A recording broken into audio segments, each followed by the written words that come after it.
Hello there, I'm Gloria Makarenko. Well, these days, many of us are spending more time safely at home. So this week, we explore your hobbies. This is Our Vancouver.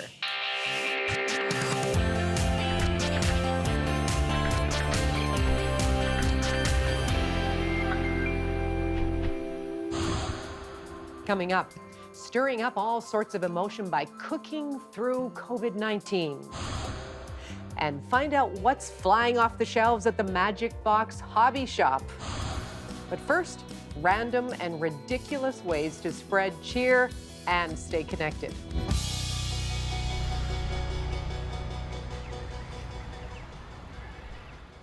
Now, when COVID-19 hit in the spring, a lot of you found yourselves at home with more time on your hands. Well, idle hands, it turns out, make for interesting projects. Take a look at this rollerblading challenge. Someone said they rollerbladed up Mountain Highway, and I just decided to do it too because it's awesome, but in costume.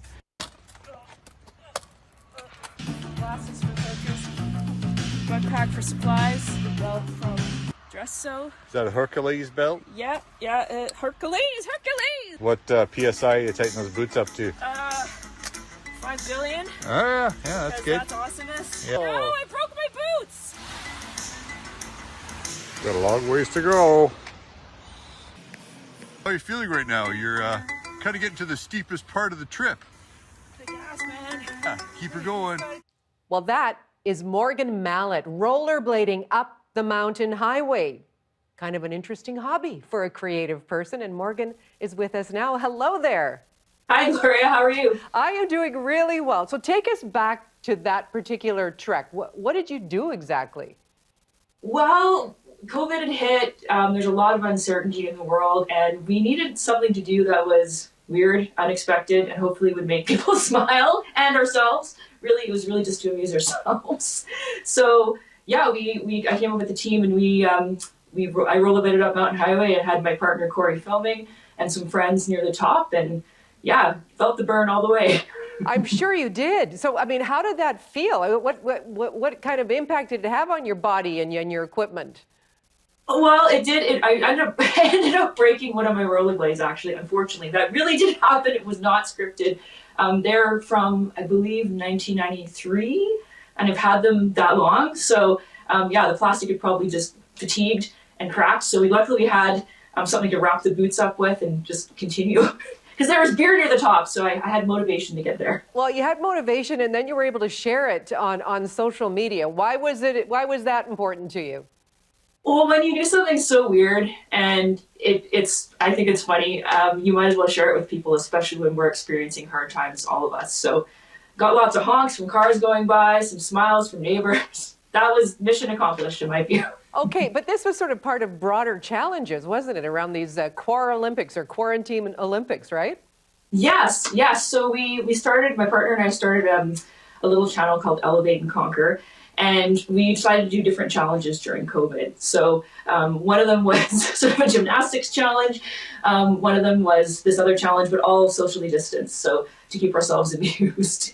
So this was one of them. This is the first inaugural, I guess, Core Olympics challenge. Right, and what was involved in the other one, in some of the other challenges?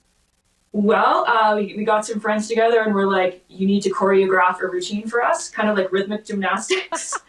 And you're going to do it and we're going to film you. You're coming. So, and then chaos ensued. So it's on our Instagram as well. I love your spirit. I love your spirit. Now, you are a designer and you've got some of your work right there with you. So show us, tell us about it. Well, this is my most recent collection. I'm just about to release another one in the new year, but it's made from cork leather, which is obviously not animal leather, made from renewable cork sourced from Portugal. And instead of sewing, what I did is actually use tabs and slits to actually join pieces of the garment together. So one of the challenges I wanted to address was sustainability. So with the fabric, but also with removing an element out of the manufacturing process, which in this case is sewing. So each of these pieces actually is one piece. There's no sewing involved. You can take a look at the back of my shirt here. There's some tabs going on. So taking it off, rolling it up, traveling with it, maybe using it for other things afterwards once you're either tired of it or worn through. So yeah, so that's a little bit about this stuff. Oh, that is so cool. And no buttons or zippers to break in the process either. Nope. Nope. So what about, I mean, as a designer, how has COVID impacted your business? Oh gosh, a lot of uncertainty, a lot of more time spent investing in online stuff, so e-commerce. Luckily, I'd already been set up really well in that area beforehand. So, and sales increased actually, which shocked me because I was expecting, a lot of change in that area, and it actually changed for the better. So I'm really grateful for that, for sure. Well, I'm just amazed at the creativity that has come out of this time, that people have just saying, okay, let's try to rework things. How are we going to work around it? And it seems to have tapped some interesting creative veins in the process. So any other hobbies that you've been doing since the pandemic hit? Any other hobbies? Well, I mountain bike and trail run, so that would be a couple of other hobbies.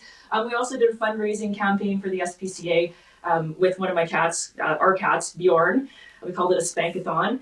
And instead of Crankworks, which is a mountain bike event that's held every year in Whistler, we called it Spankworks. And our cat Bjorn loves to be tapped on the butt. We don't know why. It's weird. You can get shoes, you can get pineapples, and he's like, this is amazing. So we decided to see how long he could go. He had a total choice to leave or stay as long as he wanted to. And he ended up beating us. We're like, we're tired and sore and sweaty. He's trying to lift.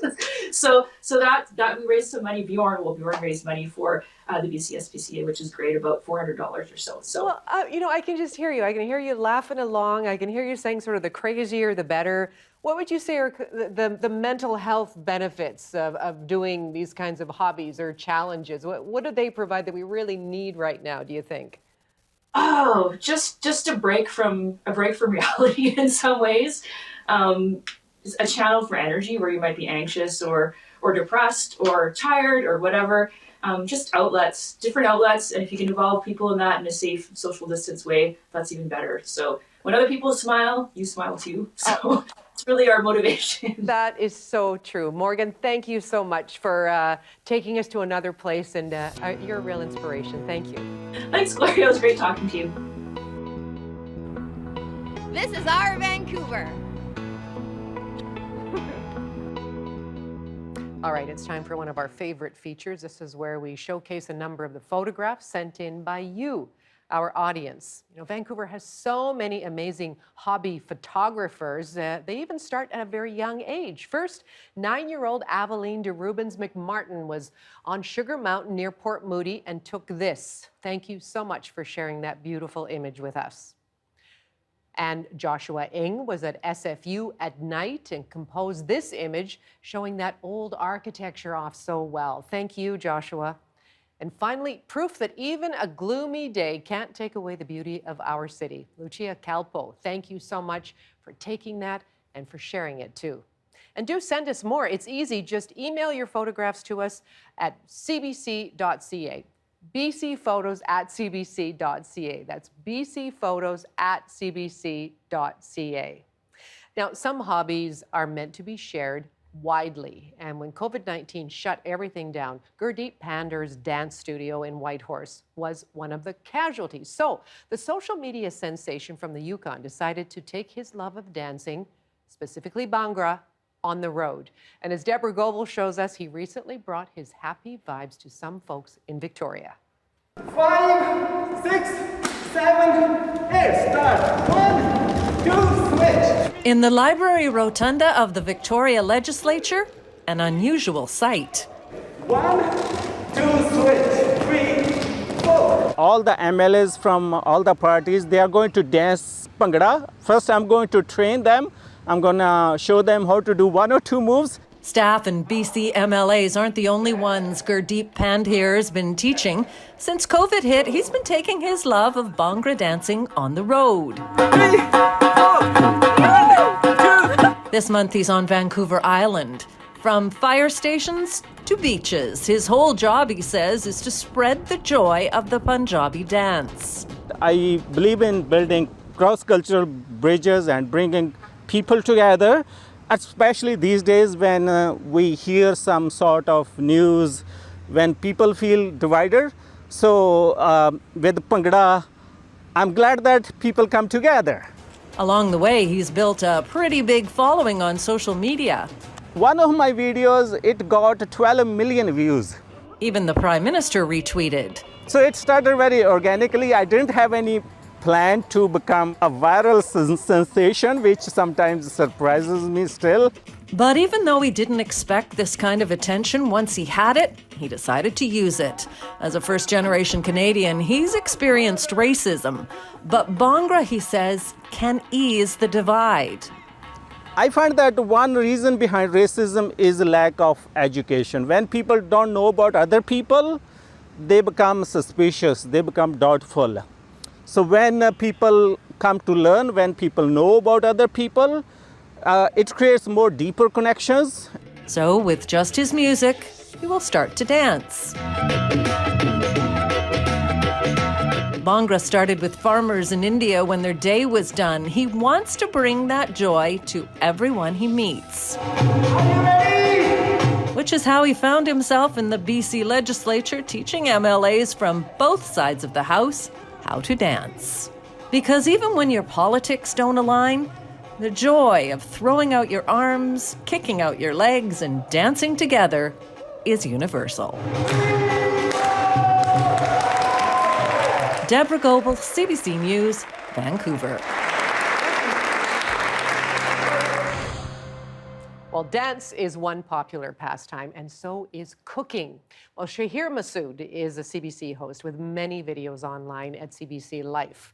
And today, he shows us his wife's favorite dish. It's chocolate mug cake.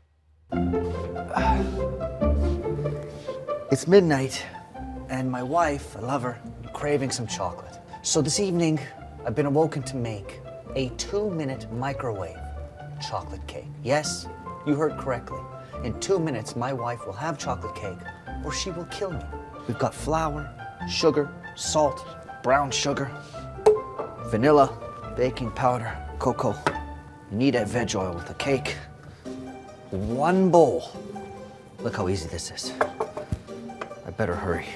We start 1/3 cup flour, 2 tablespoons sugar, same amount brown sugar, 2 tablespoons brown sugar. This brown sugar is gonna give us a nice moist cake. And then, of course, chocolate cake needs cocoa powder. 2 tablespoons, 1/4 teaspoon salt. Needs salt in any cake. A little bit of baking powder. Look at this. Get my dry ingredients going. 1/4 cup milk. 1 egg. 1/4 cup veg oil. Nice neutral oil for chocolate cake. Oh wait, vanilla. I'll need that too. I'm gonna get some chocolate chips that'll melt. That's my secret. Got a nice big mug. A little bit of oil in here. You can get it with your fingers like this. Into my mug. Not all the way up, it's gonna rise a little bit. 2 minutes in the microwave.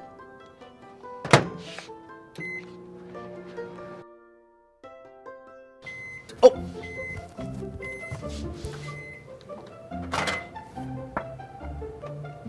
Before we eat, a ganache. 1 tablespoon of milk, 3 tablespoons chocolate chips.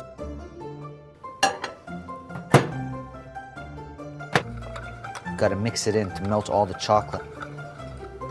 Warm ganache. Maldon salt. I like salt and chocolate.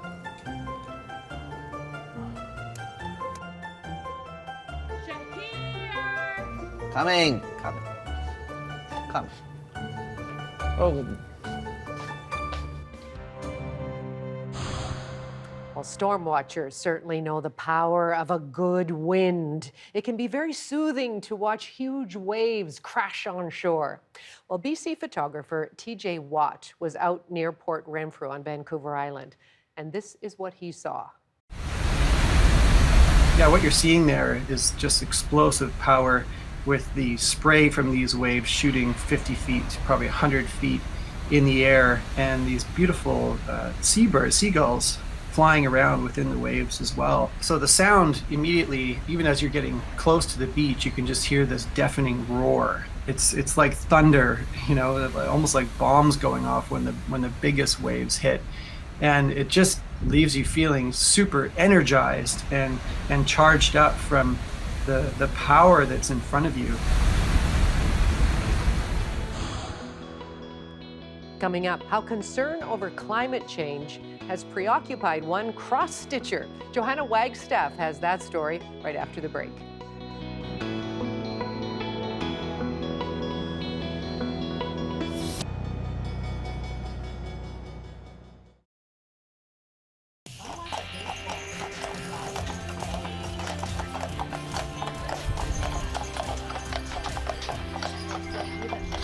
You may not know the outcome. There were mare's tails in the sky and cat's paws on the water. Chafshin, my mother called the woolly lamb-like herds of altocumulus. Vancouver artist Bettina Matskoon first became fascinated with weather while sailing with her father on weekends here in British Columbia. Her series, Weathering, explores the maps and symbolic systems of meteorology. Now that is some art I can get behind. So the pieces are painted, embroidered, have things sewn on them. I cut up my old Gore-Tex jacket to make arrows. There's like bootlace cord, but mostly it's embroidered.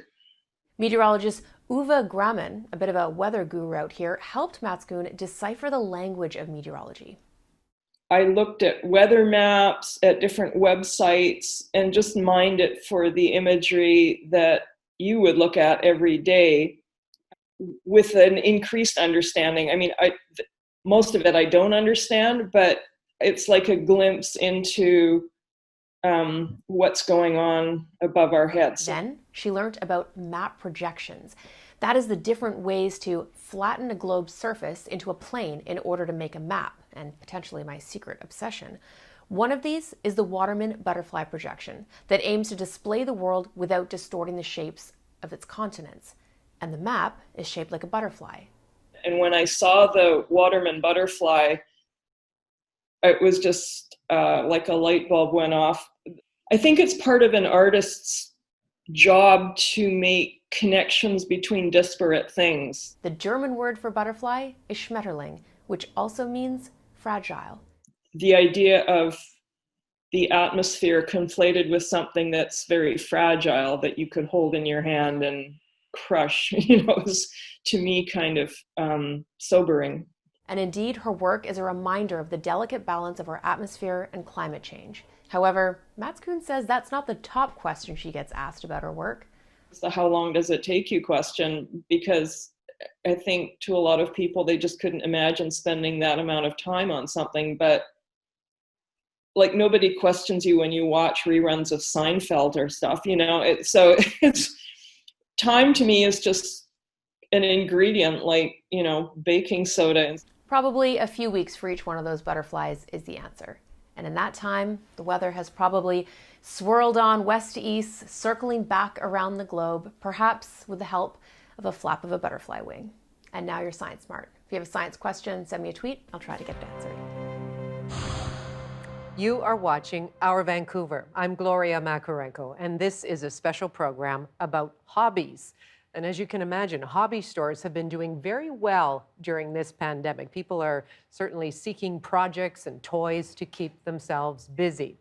Well, John Young owns Magic Box Hobbies in Kerrisdale, and that's where he is right now. John, hello there. Hello, Gloria. So how did you get into the hobby business?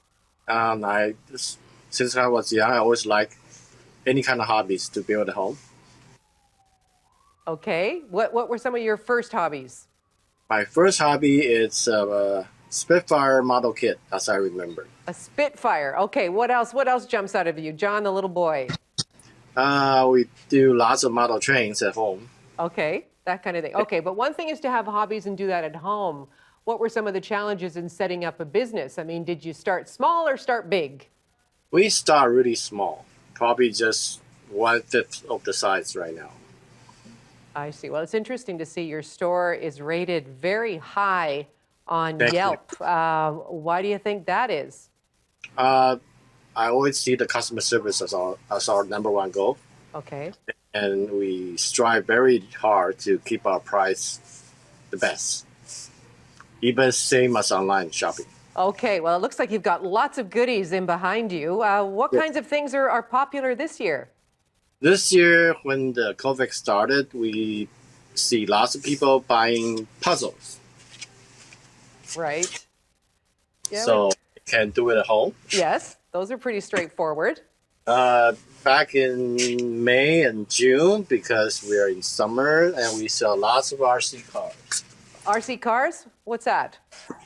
So, Oh, I like this. We're getting a little tour of the store here. You got a lot of stuff. these are our RC cars. Uh-huh. Yeah. Okay, so what would be sort of the average age of someone who would be drawn to the RC cars?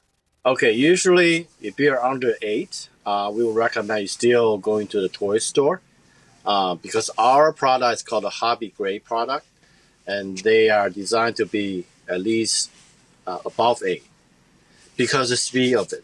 So, for example, you can see the speed here. Right. So I wouldn't let a 8 or 10-year-old drive a 50-mile RC car. Ah, okay. Okay, good for you. So you have to play police a little bit. You're a safety commissioner or something in the store as well. Yes, but we do have entry level, so they're slower and more durable for younger kids. That's cool. Well, why don't you take us to the model section? What's popular there? So the most popular model right now. Let's go to the car section. So this is our airplane section. Right. They are very popular, but the car model is more popular right now. Okay. Well, this is fun. John's taking us around his hobby store in Kerrisdale. Look at all those. Look at all those lanes and lanes and lanes of things. Okay, what have you got? Pull a couple out for us. What are some of the nice ones? So this year, all the classic American muscle cars or the imports. Okay, you have to pull them out because we can't see them too clearly on the side of the boxes. Okay, for example, the Mustang. Okay. Yeah. Or we go for the classic, like a 66 Impala. Very nice. Now, do you find people have those vehicles who have owned them in the past? Is that what draws them to certain car models, or just because It's either they have it in the past or it's their dream car. I see. Okay. We also find that this year, lots of people, because of COVID, stay at home, then realize how many model kits they actually have unbuilt.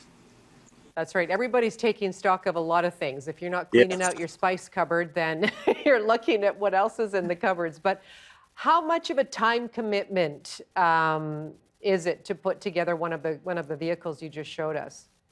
Average is about 8 hours. 8 hours. Okay, but how much skill or patience do you need to tackle something like that? They actually, all the models have classified as level 1 to 5. Okay. So the higher the level, the more parts they have and the more delicate parts they have. So you have to spend lots of time.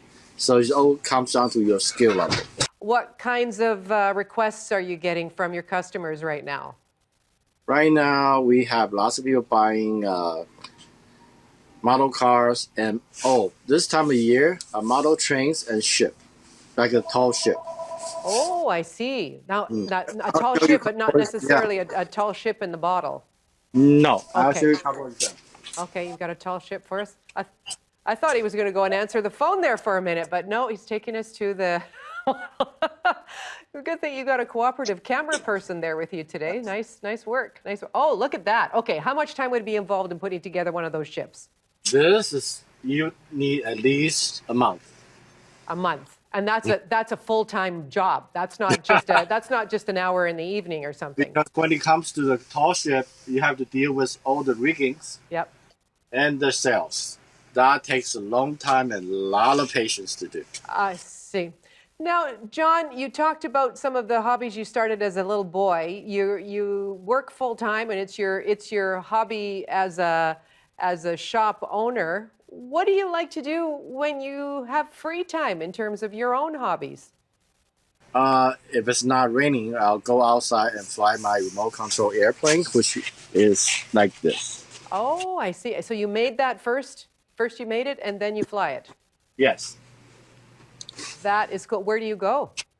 Right now, people have to be careful. There's actually regulation regarding anything remote control in the air. Yep. So if it's over 280 grams, you have to register with Transport Canada first. Okay. Otherwise, you can go to a flying club. To join the club, they have a flying field, then you can fly there. You cannot just buy a remote control airplane and go outside and fly in the park. I see. Okay, so you got to follow the rules for sure. Yes. And you don't want to crash the plane that you just so lovingly put together either. So I guess you got to be careful, huh? Yes, you don't want to crash into somebody's car either. For sure. John, we wish you a great season. Thanks for the tour of your store. You're very welcome, Victoria. This is our Vancouver. Hey, I'm Grant Lawrence from CBC Music, here to let you in on a band that has been entertaining audiences for over 10 years, ever since forming in the small, beautiful Rocky Mountain hamlet of Fernie, BC. The band members have successfully married their love of skiing and mountain culture with music, an alternative form of folk rock they call Stoke folk. It's Shred Kelly. Check it out. Did you have friends on the Money Man? Did you ever come and visit? A final hour, nothing left to prove. Ringing hammers on a tin roof. In here, no birds sing. I played it again until my ears ring. I sing to the walls, I sing to the night. I squint my eyes in the morning light.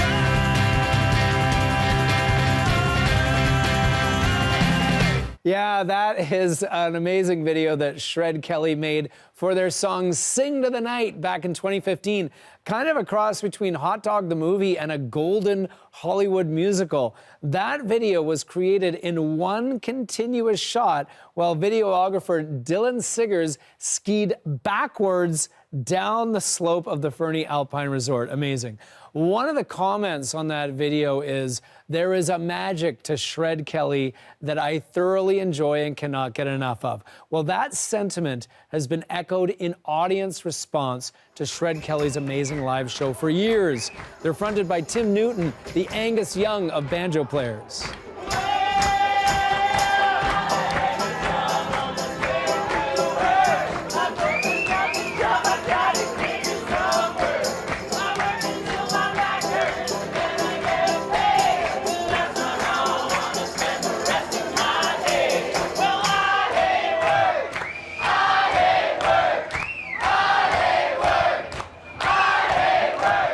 Shred Kelly performing their audience favorite I Hate Work at their hometown bar in Fernie, the Northern.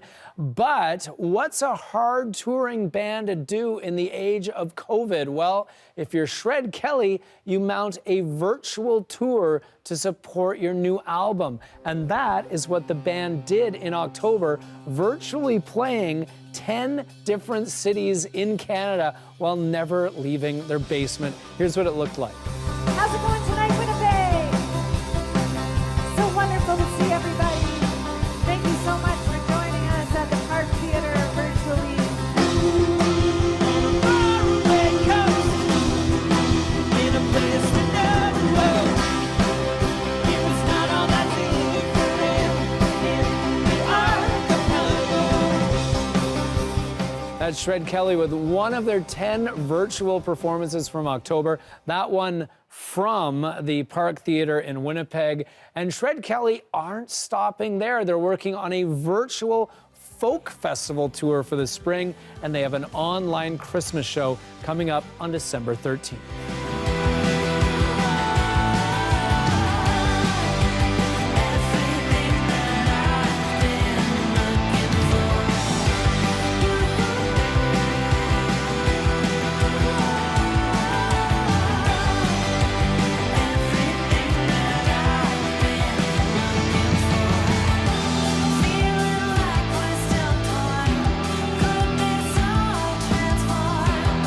I don't know if I can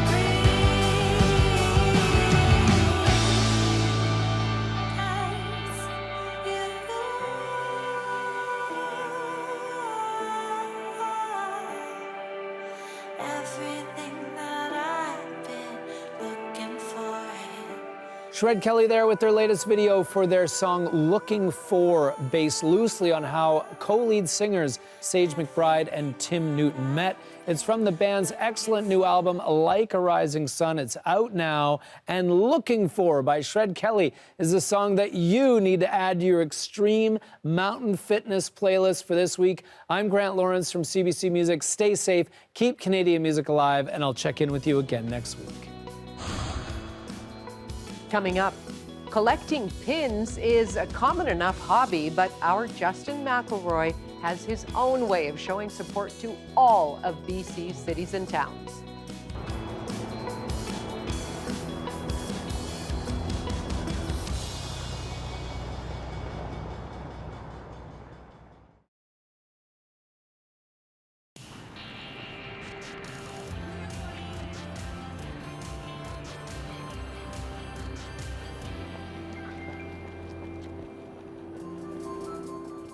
Hi, welcome back to Our Vancouver. I'm Gloria Makarenko with a special program all about hobbies. Did you know there are 162 municipalities in BC? Well, our municipal affairs reporter, Justin McElroy, knows that for certain because he has collected or made pins for all of them. Here's a look at how his collection came to be. I'm Justin McElroy. I'm CBC Vancouver's Municipal Affairs reporter. Over the last year, I've collected pins for every single municipality in British Columbia. Funny, I did not care about municipal pins or pins at all. A woman who lives on Vancouver Island, without prompting, sent me like 30 pins from different municipalities that she had gathered over the years. I was, number one, amazed at how different all of these pins were, how they captured sort of the geography or the economy or history of a place, how some of them were really funnily designed. And then at a certain point, I was like, you know, nobody's collected pins for every municipality. I wonder if I could do it. And then, you know, way too much money went down the drain. In two situations, I searched far and wide. I talked to a lot of people. There were no pins whatsoever. So I did the only logical thing, which is to ask a friend to design pins for them. But pins were too expensive, so instead they're buttons. So we have the only known buttons representing Jumbo Glacier and Canal Flats as part of this. No one in the world has this collection. Lots of people could have a lot of BC pins, but having one from every single municipality, I don't think so. Like, you look at the evolution of the pins and how different all of them are, and you can see some of them were made in the 60s and 70s and are more colorful or quirky. You know, some of them are very corporate, essentially a business card put on a pin. There's some that are just dinosaurs. It's just a neat window into the different parts of this province and the things people care about. Well, I'm glad I did it. Just finding all of these pins and having sort of the joy and surprise of opening it up and seeing what it looks like was the thing that was the neatest about it. I could put them behind a glass case or whatever and put it on my wall or something, but that seems less fun than bringing out the jacket, you know, 10 or 15 times a year and having silly conversations.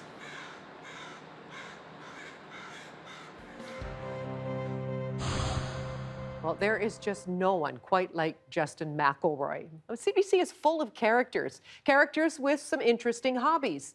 The Cynical crafter's pastime is attempting to make things. His attempts are more fun than the finished product, in fact. Just take a look.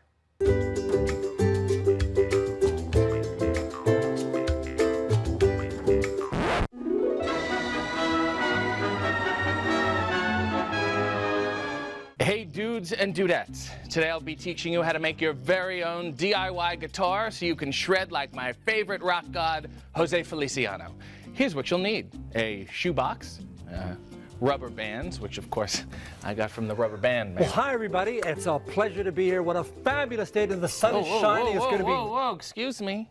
I'm trying to do a craft here. Oh, I must have crawled through the wrong log. What are you doing? I'm trying to make a guitar. Guitar? Well, I love guitars. My name is Fred. What's your name? Let's get started. First, punch a hole in your shoebox. Hey, you're the guy who used to change his shoes, right? No, that was another Fred. You don't know what you're doing, do you? Hey, why don't you call me when you have your own show on CBC, okay? I did. The guy with the elephant, right? No, that was Bram. Okay, well, the next thing we're gonna skinamarinky do is decorate our shoebox. Oh, look at that. You got a bunch of cats here. Hey, you know, I've got a song about a cat. The cat came All right. We got it. Oh. There we go. Okay. You want to put, look, I'll hold it. Yes, fantastic. Yeah. Stand by, Frank. all right. Here we go. You. Sorry, it's actually this way. You. Oh, forget it. It's ruined. The whole thing is ruined. Look at this. It's terrible. I'm a failure. No, I'm never gonna craft again. That's no way to be. Whenever life gets you down, there's always a song. There's always a song to sing.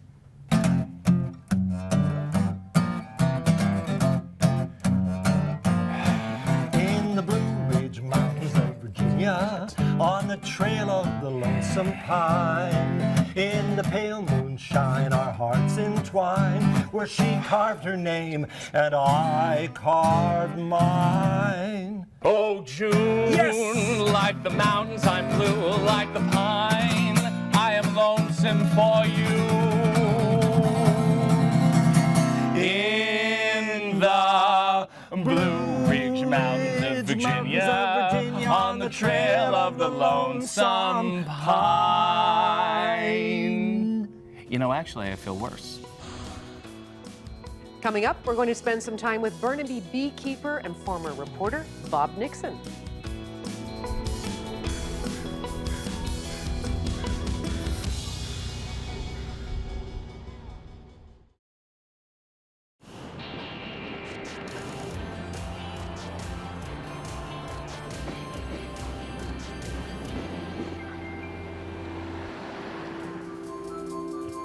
Welcome back to Our Vancouver. This is a special program about hobbies. I'm Gloria Makarenko. Now, Bob Nixon was a CBC reporter and producer for years, and when he wasn't buzzing around the city chasing stories, he was quietly watching bees buzz in his backyard. Let's take you back to 2010 to spend some time there. Gotta use smoke to calm them down a bit. Oops, sorry about that. This is kind of like a garbage day for the bees. This is all the stuff that sort of they don't want, and it just drops to the bottom, and just clean it all off. And then this is the hive cover, and bees are sort of all the way through. The smoke calms them down. They eat a lot of sugar to try to eat some honey. And here we go. Well, look at that.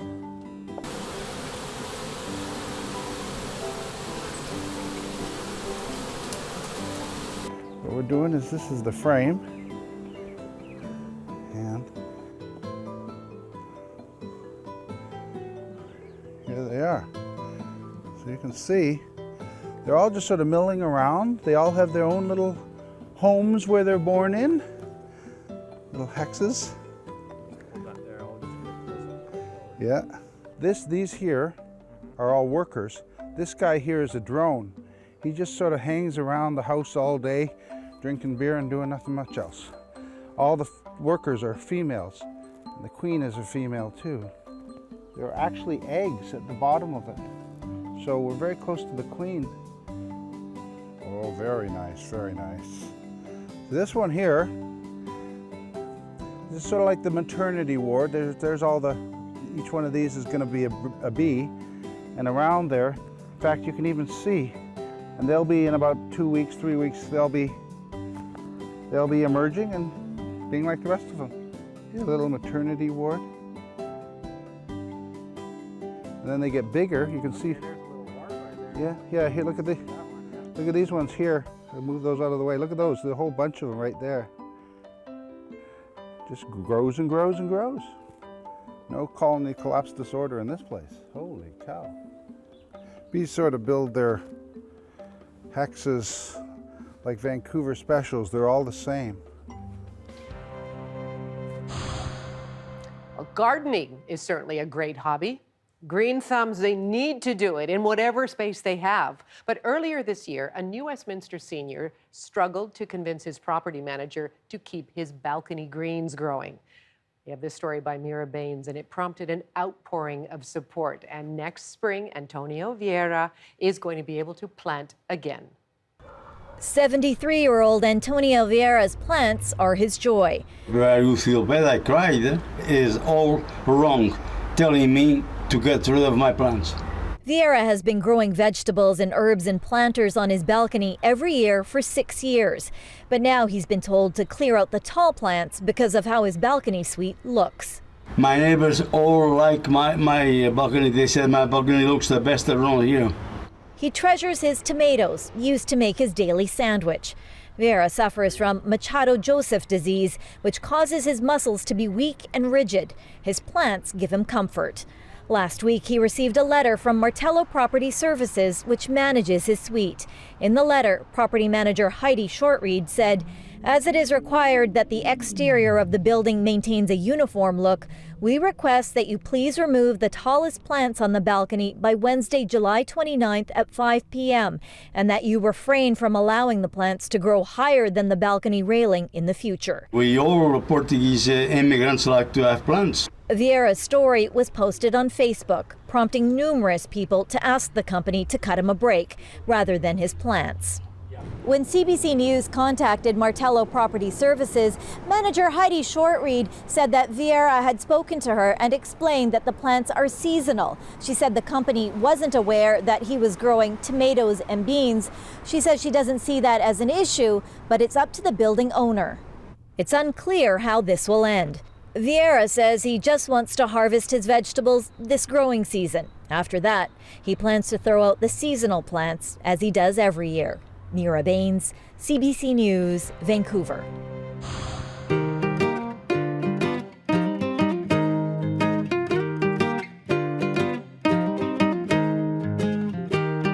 Happy birthday. I hope I get to meet you in person one of these days, Damien.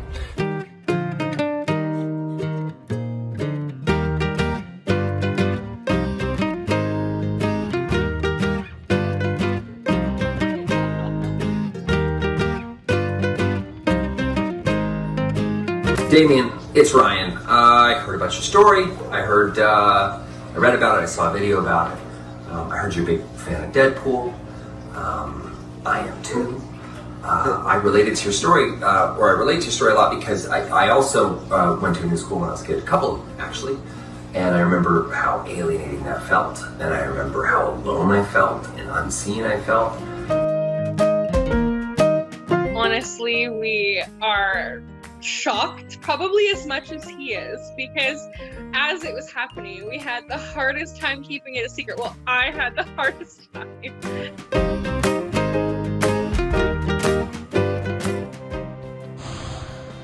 And that's all for Our Vancouver for this week. I hope you can join me weekday afternoons on CBC Radio 1 for On the Coast. Goodbye for now.